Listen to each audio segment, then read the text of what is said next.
What's up, guys? Welcome to another live session. Today is September 16th, 2019, and we have some good news. Our chat on our portal is up and running, so you guys could create a username via Chatterbox, I believe, and just talk in there and ask your questions. Today is a paid/free session, so you guys probably know the routine now. Monday, we're just trying to get a bias. But luckily, last night we had two setups that came to us. One was Euro USD short, and the other was gold. Before we get into that, I did want to do a recap of what had happened over the weekend. So I think I sent this on Telegram. If not, we have this. Oil prices jumped most on record after Saudi Arabia strike. So apparently, some Yemeni rebels attacked a plant, and if you look at crude oil. You can see what actually happened, and it's pretty crazy. Hopefully no one held trades over the weekend. That's why it's usually not recommended to do so. But yeah, this huge gap, and I would not bank on this gap being filled or going to trade a gap. But yeah, very big spike. And so what happened was later in the day, earlier today, Trump was tweeting about the actual attack in Iran. So that was a time where I actually got us out of gold shorts. So let's just take a peek at gold. I know this is a bit of an order, but I think this is best to talk about now. So last night we called the gold. I called the gold short, and right when Trump started tweeting, I got us out at like negative 11 pips, just because I didn't want anyone to get stopped out heavy or any slippage, because I know many of you have smaller accounts, and I feel bad if we have a major loss like that. So 11 pips were gone on gold, but we made 75 on Euro USD. So we're on a good way, into this week. Obviously, Mondays we don't tend to enter trades, but the setups were good enough to enter.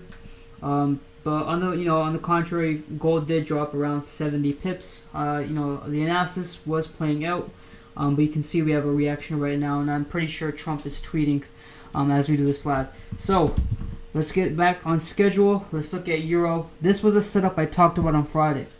So a lot of you, that are free members, you get exposed to Monday and Friday. And Friday is basically the recap where we talk about the trades we took and how the week went. Last week we got around 370 plus pips in profit with one loss, and that was negative 10 pips. And then we ended off the session talking about potential setups. And Euro USD shorts was one of the setups I talked about. I'm telling you, those Friday sessions are key. Make sure you watch them all the way through. But pretty simple setup. And once again, it's the channel. It's the channel on the daily time frame. We had our first set of touches here, our next set here, and our third official one here. And if we zoom in, we can see we've printed a nice shooting star on the smaller time frame, including the daily time frame. And all it took last night for me to enter was, and you can look at the entry, it's pretty much a zero drawdown entry. Our entry was at 0.10740, right around there, 750. For me, the goal for shorts was these inverted hammers and shooting stars we were printing. I knew it was time to slip, and since then we've pretty much been on a nice 70 pip drop. I do see, take profit was hit. And we were right around 7 pips from hitting our third take profit, which is right at 109.926, I believe. And you can see, we've come pretty much close to that, depending on your spread. So you should have took partial somewhere up here, once again here, and somewhere down here. If you want, you can move, your stops to 15 pips profit or 20 pips, whatever you want, and take some partials off the table.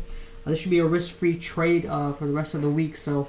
No worries into there. Like always, I like to check the fundamentals, so let's go ahead and check that. To use the chat, just click chat, make a quick account on Chatter or chat box, whatever it is, and just create a username. Make sure it's nothing offensive, and just ask your questions here. Pretty simple. If you have problems, just email support4excellence.com, and they'll handle it after the session. So let's look at the fundamental outlook for the week. Hopefully not any more plants are bombarded or anything, but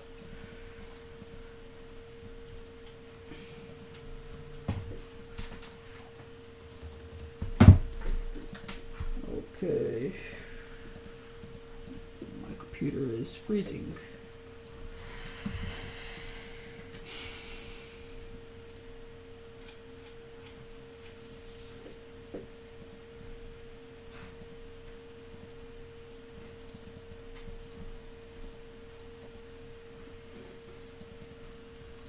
Okay, 1 second, guys.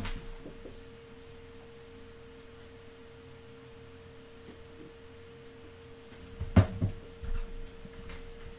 believe my browser has paused. This is Firefox at its peak.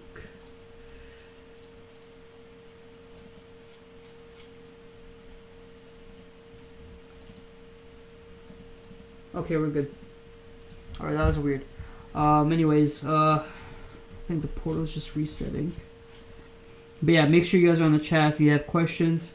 But let's look at the outlook. So today is pretty quiet other than the Aussie monetary policy meetings, and they're going to cut rates. Pretty much that's already given. That might be priced in already. But we might see some movement anyways. Aussie's cutting rates. Tuesday, we have pretty quiet day, you know, going into London session at 5 a.m. Eastern. On Tuesday we have German economic sentiment, pretty quiet. Let's look at Wednesday. Okay, so Wednesday we have CPI for the pound and some CAD in the morning. Oh, actually, and a lot of USD. So FOMC statement, funds rate. Okay, so this is going to be Wednesday is going to be a pretty major day. We have the pound, we have the CAD, and then we have the USD all till, starting from 10:30 a.m. all the way to 2:30 p.m. We have USD fundamentals, and then we have NSD GDP, then we have Aussie unemployment and employment change, and then we have the yen monetary policy throughout the day. So Wednesday is going to be a pretty major day. Damn, I was looking forward to trading a lot this week, but I guess we'll have to watch out for that. Let's see if Thursday things cool down. Thursday we got yen, the Bank of Japan press conference, monetary policy for the Swissy, and more pound, monetary policy summary, bank rate. Okay, so I think the rate's probably gonna be the same. Yeah, it's expected to be the same, 0.75%. Manufacturing index. So yeah, this week is gonna be pretty intense, especially the midweek. Wednesday and Thursday. Friday is pretty calm. Usually Friday we have a few major releases, but I think Friday it will be just one for the CAD. That's about it. So let's try to get in trades before the midweek and out of them on Friday. So let's move on to the pound. I wanted to potentially short pound last week and actually long. So last week I wanted a long. On Friday I did say we need to wait for a retrace. So if you look at these arrows, right? These arrows are what we wanted for the pound, ideally, to pop up above 123.730 and kind of create a resistance, support, consolidation area so we could trade the breakout to the upside.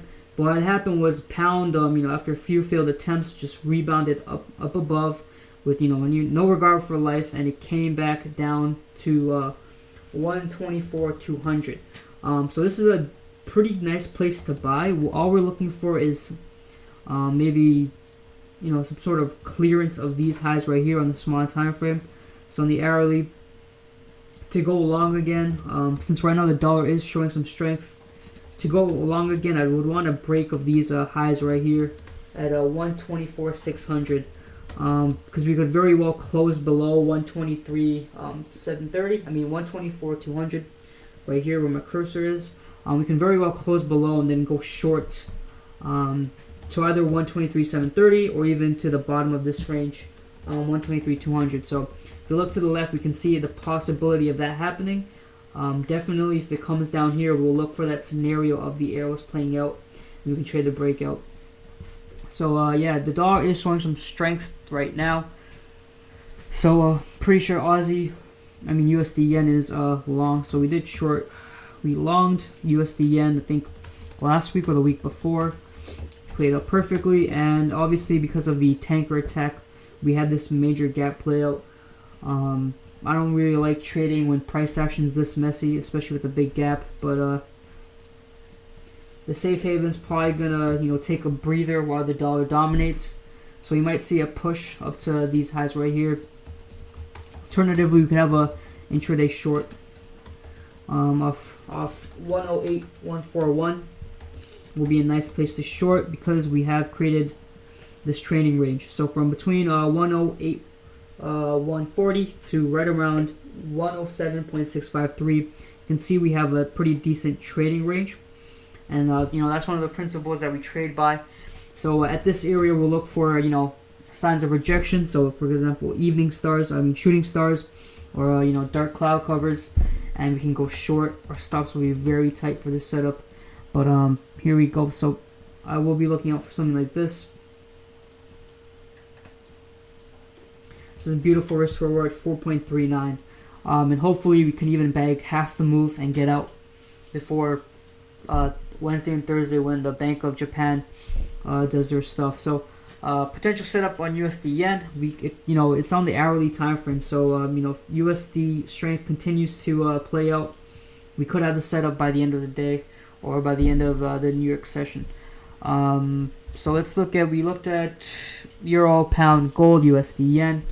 Let me check the chat, see if people are going in. What's up, Igor? If not, I'm just gonna go through some pairs. Aussie USD. So the pairs are gonna be, the rates are gonna be cut. Now all we're just looking for is potential trade entries. Now, if you guys are looking to trade the news this week and today, go on YouTube, type in Forex Lens how to trade news. You'll have a video of mine where I basically teach you, in 5 or so minutes how to trade news properly. And practice that method on a demo account before you go live, because it could be very profitable, but if you do it the wrong way, it could probably hurt your capital as well. But Aussie on the hourly right now, it's kind of bouncing off some support. You can see right here to the left, a lot of wicks off this area, right around 0.68600. So if you look at the trading range involved, we could have a momentarily push up to 0.68751. That's less than 20 pips away. That's why when I do trade Aussie dollar, it's usually a swing setup. It doesn't move as much as other pairs. So I want to look at USD CAD before you send this off, and tomorrow we will get the paid guys in some of these trade setups. Obviously, if you're in the signals, I will send that via Telegram as well. So a lot of nasty price action. Obviously, the CAD and the oil are heavily correlated. So we have another gap from here to here. Let's actually remove this and go on the daily time frame. So on the daily time frame, you can see how ugly this price action is. But what it does tell us is that the USD CAD might make a push back to this trading range right above here. The highs of the past quarter was right around 133.730. So a nice push up above here is possible. If we extend this out, we're going to look on the small time frame. Is this current candle or the candle next to it. We want it to close maybe more bullish than this one, obviously. But if we do get that bullish closure like we have in the past from this region, we could go long to these highs of this resistance region. So USD CAD is a very novice trader friendly pair to trade. Tends to respect levels pretty well. So we could take part in that. Alternatively, we could go short from here. So if we get we can actually draw a trend line. So connect our wicks. So alternatively, if this candle closes the way it is, and then we get a bearish candle break, we can go short like this. So 2.0 risk to reward. Also a pretty good setup. So we have a few setups on the charts. We're already in Euro USD, which is continuing to play out. We're already on a good start for a Monday, so let's not force the issue as always, and keep things consistent. So I'll see you guys tomorrow. If you have any problems with the portal or the live session, or even the chat, make sure you email support@forexlens.com and they can help you out. If you also have questions for me personally, you can also email support@forexlens.com and they can forward that to me. So, another live session. Monday's pretty vague. We're not getting to any nitty-gritty details about setups, but it's been working for us, so let's keep it up. I'll see the paid guys tomorrow at 11 a.m. Eastern on the portal. This was another live session. I'm RP Forex, and I'm logging off. Have a great day and peace.